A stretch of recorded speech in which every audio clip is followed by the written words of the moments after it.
7 अक्टूबर के बाबा के आज महावाक्य हैं साकार मुरली। बाबा आज बोले, मीठे बच्चे हियर नो इविल, एक बाप से ही सुनना है। ग्रस्त व्यवहार में रहते कमल फूल समान रहना है। हियर नो इविल अर्थात बुरी बातें, कोई भी फालतू की व्यर्थ की वार्तालाप हमें नहीं सुननी है सिवाय ज्ञान के, और कोई भी फालतू बातें हमारे कानों से हम ना सुने। बाबा ने कहा ग्रस्त व्यवहार में रहते पवित्र भी बनना है और फालतू बातें भी नहीं सुननी है। जो कुछ सुनना है एक बाबा से सुनना है।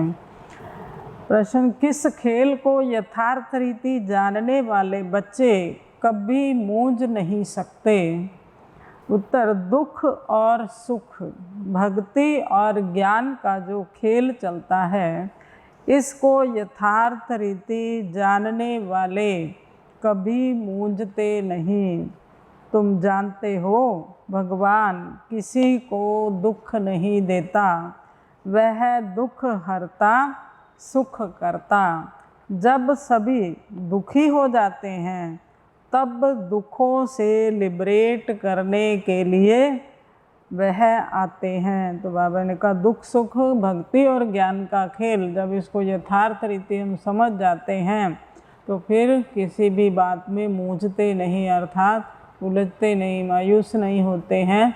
तो बाबा कह रहे हैं भगवान कभी दुख नहीं देता। लोग तो कहते हैं ना दुख सुख ईश्वर देता है, लेकिन वो हमारे कर्म का अकाउंट है। जो भी कोई दुख सुख है तो इसलिए भगवान जो है वो दुख हरता सुख करता है, किसी को दुख नहीं देता।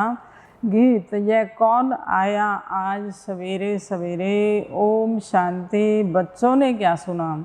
भक्ति का गीत।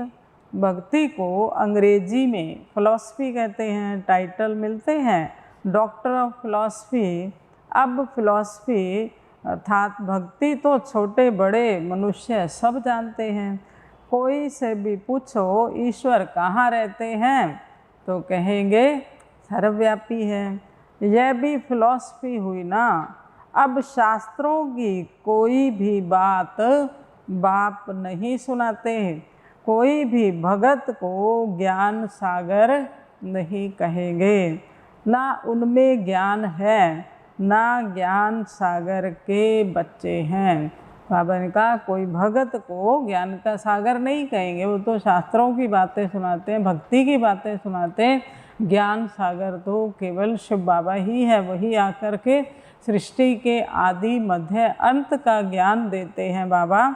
और बाबा ने कहा उनमें ना ज्ञान है भक्तों में और ना वो ज्ञान सागर के बच्चे हैं। बच्चे तो सारी सृष्टि है, सभी आत्माएं भगवान के बच्चे हैं, परंतु जब भगवान इस धरा पर आते हैं, जब तक उसको नहीं पहचाना तब तक बाबा ने कहा उस ज्ञान सागर से बुद्धि योग भी नहीं जुड़ सकता। तो इसलिए बाबा ने कहा कि उस ज्ञान सागर के बच्चे नहीं हैं। बाप ज्ञान सागर बाप है, कोई भी नहीं जानते, ना अपने को बच्चा समझते हैं, वह सब भक्ति करते हैं।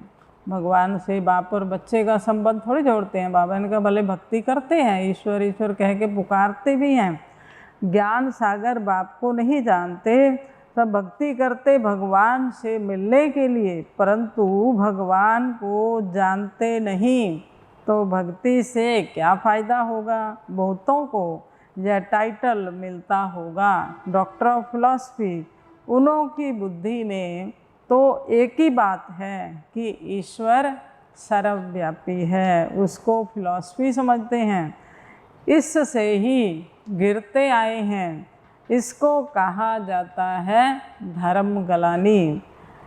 हम कोई भी मनुष्यों से शास्त्रों का कुछ भी वाद विवाद नहीं करते। हम कोई मनुष्य से पढ़े हुए नहीं हैं और सब मनुष्य मनुष्य द्वारा पढ़े हुए होते हैं। जो भी शास्त्र सुनाने वाले हैं, बाबा ने कहा वो मनुष्य मनुष्यों से पढ़े हुए हैं, लेकिन हम किसी से भी पढ़े हुए नहीं हैं। हमें तो ज्ञान सागर शिव बाबा आकर सुनाते हैं। वेद शास्त्र आदि सब मनुष्य से ही पढ़ते हैं, बनाए भी मनुष्यों नहीं हैं। तुमको तो यह ज्ञान सुनाने वाला है एक ही रूहानी बाप, वह एक ही बार आकर समझाते हैं। अब हमको कोई मनुष्य से कुछ भी सीखना नहीं है, तुमको अब स्पिरिचुअल बाप से ही सुनना है। स्पिरिचुअल नॉलेज शिव बाबा दे रहा है तो उसी से ही सुनना है। सुनने वाले हैं रूहानी बच्चे, आत्माएं। वह सब मनुष्य को सुनाते हैं। यह है रूहानी बाप का ज्ञान और वह है मनुष्यों का ज्ञान। अब बाबा भी, ब्रह्मा बाबा भी साकार मनुष्य है ना। बोलो, रूहानी बाप इस द्वारा सुनाते हैं, हम रूह सुनते हैं। हम रूह फिर शरीर द्वारा औरों को सुनाते हैं। यह है रूहानी ज्ञान, बाकी सब है जिस्मानी ज्ञान। शरीरधारी ही बात सुनाते हैं, बाबा ने कहा, और शरीरधारी ही सुनते हैं। ये आत्मा जो ज्ञान है ये बाबा सुनाते हैं, वो आत्माएं सुनती हैं। रूह को सुनाते हैं, रूह ही सुनती है। सद्गति देने का ज्ञान सिर्फ एक बाप ही देते हैं। सर्व का सद्गति दाता एक ही गाया हुआ है।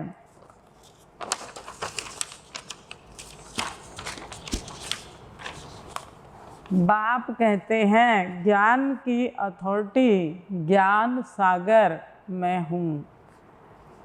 हम आत्माएं बाप से वर्षा लेती हैं। बाप के बच्चे जरूर बाप की ही गद्दी के वारिस होंगे ना।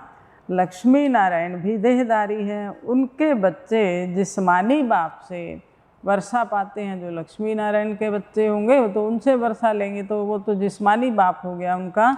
लेकिन इस समय हम निराकार शिव बाबा के बच्चे हैं, हम उनसे वर्षा पाते हैं। यह तो बात ही न्यारी है। सतयुग में भी जिस्मानी बात हो जाती है, वहाँ यह नहीं कहेंगे कि रूहानी बाप से वर्षा मिलता है। देह अभिमान को तोड़ना है। हम आत्मा हैं और बाप को याद करना है। यही भारत का प्राचीन योग गाया हुआ है। याद अक्षर हिंदी का है। यह तो नॉलेज तुमको अभी कौन देते हैं? यह कोई मनुष्य नहीं जानते हैं। जो सृष्टि के आदि मध्य अंत का ज्ञान है तो वो हमें बाप सुनाते हैं। जन्म जन्मांतर मनुष्य से बात करते आए हैं। वह ज्ञान का सागर आकर ज्ञान सुनाए सबकी सद्गति कर देते हैं। वह परे ते परे रहने वाला परम पिता परमात्मा।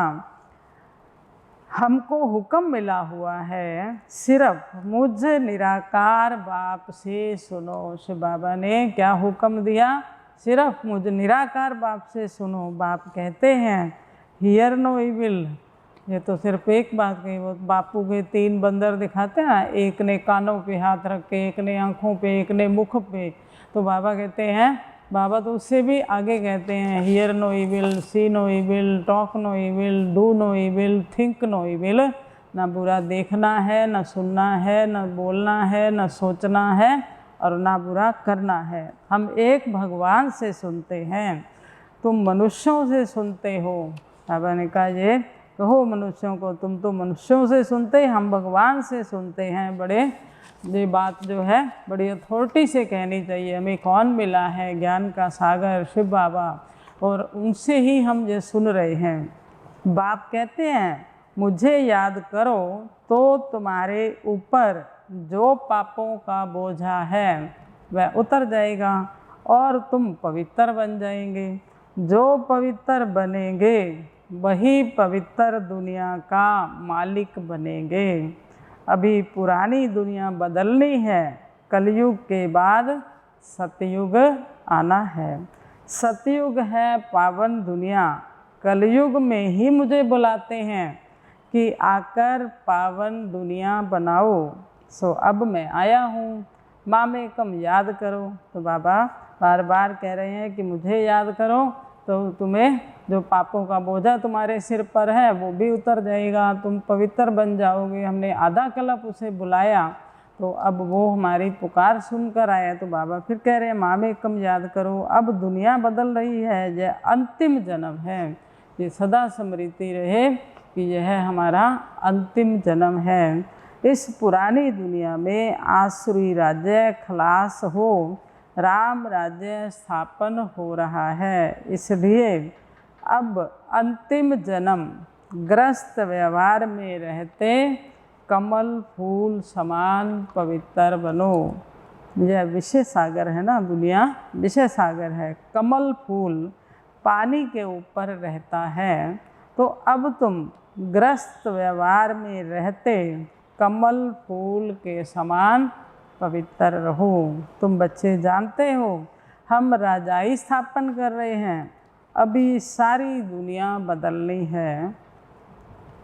जब पाप होते हैं तब रूहानी बाप ज्ञान सुनाते हैं। बाप कहते हैं मैं सबका उद्धार करने आता हूँ, मैं ही आकर रूहानी ज्ञान देता हूँ। बाप अपना परिचय दे रहे हैं, मैं तुम्हारा बाप हूँ। अभी यह नरक नई दुनिया को स्वर्ग कहा जाता है।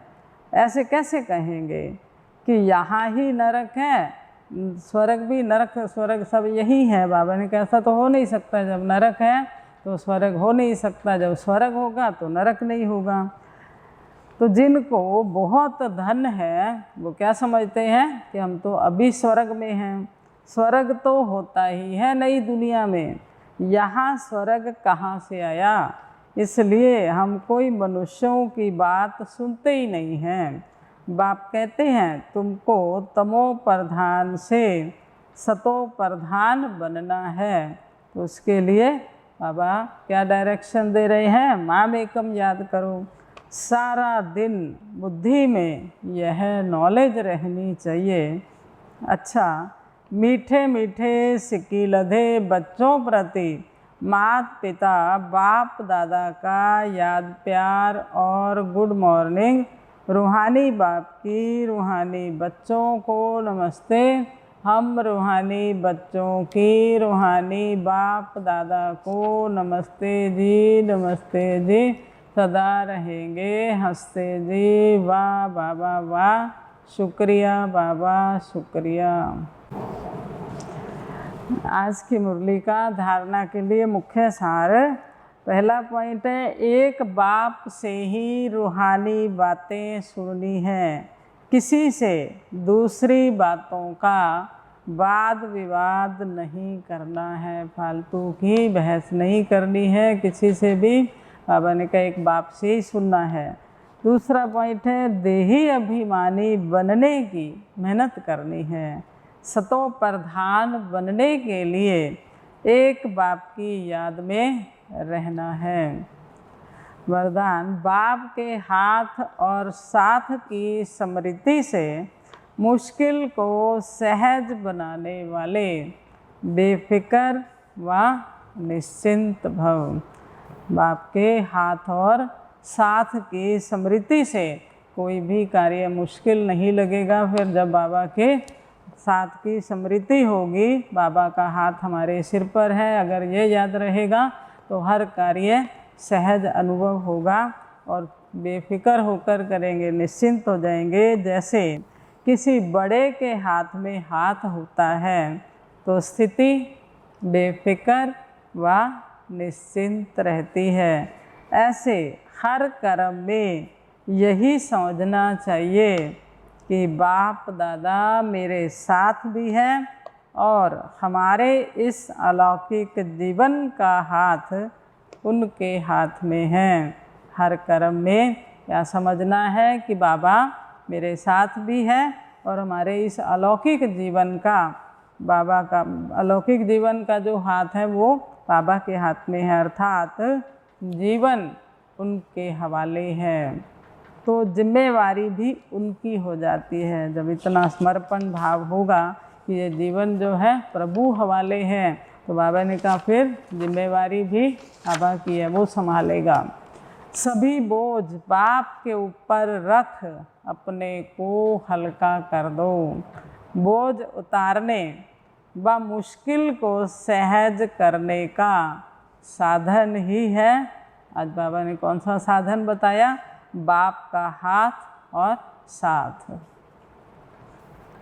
स्लोगन्स। पुरुषार्थ में सच्चाई हो तो बाप दादा की एक्स्ट्रा मदद का अनुभव करेंगे।